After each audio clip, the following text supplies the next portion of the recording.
Hey there, this is Coach Steve from Trench Training, and today I want to talk about some time management tips for your athlete.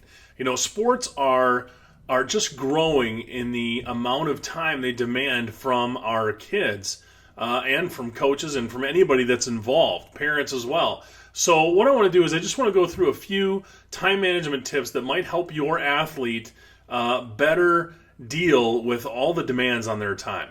All right, so number one is to use some form of calendar or organizer. Now, every teenage, basically youth player that I know already has a smartphone, okay?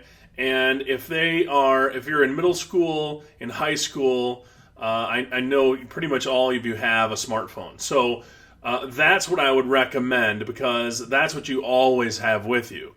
So what you can do, one tool that I think is very useful is Google Calendar. Google Calendar is very simple to use. You can use it on any device, your laptop, your desktop computer, any mobile device you can use it on. You can also share your calendar. So if you need to share your calendar with your parents so that they know what's going on, you can share back and forth appointment times and things. It's very simple to use and it's very shareable. So I really recommend that, highly recommend that. That app is the Google Calendar app, and you can get it for any device. As a part of that too, think about scheduling your time in blocks.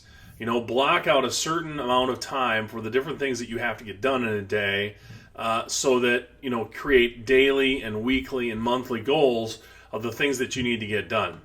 And as you get into school, you're going to get,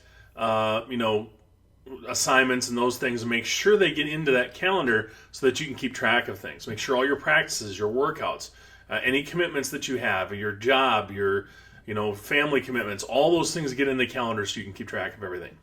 2, eliminate distractions. This is a biggie, okay? It's a biggie for adults. It's even more so for teenagers. One of the things you should be doing when you're studying is turning off your phone.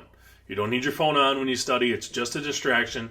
It's only going to keep you studying longer because you're not going to retain if you keep getting interrupted by text messages and snaps and tweets and all that stuff. You have to eliminate that distraction. Along with that is spend less time on social media. That's a distraction that you can really dive into that and end up on Twitter or Snapchat or Facebook or whatever, for an hour. You think you're going to be on there for a couple minutes, and you go down the rabbit hole, and boy, you've just lost an hour of your time. So you really want to make sure that you're, regulate that time that you're on social media. You might want to schedule that, that I'm not going to look at my social media until it comes, I'm giving myself this hour during the day. If you want to do it for an hour, do it then, or maybe 20 minutes a few times during the day. I know it's important.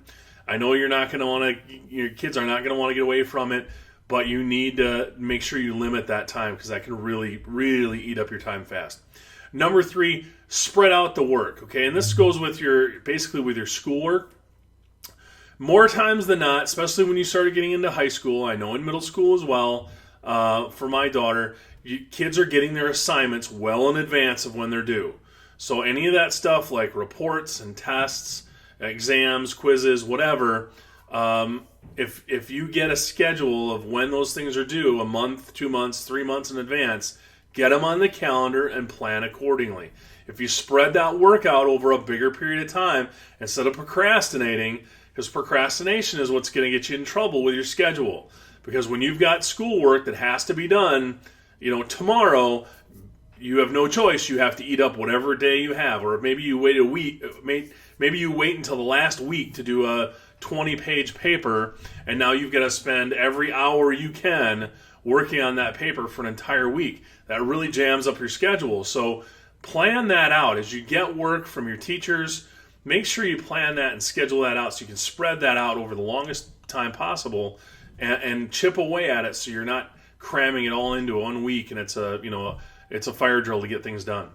Number 4, you need to learn to say no. All right, you can't do everything, and a lot of times it's going to come down to things with your friends.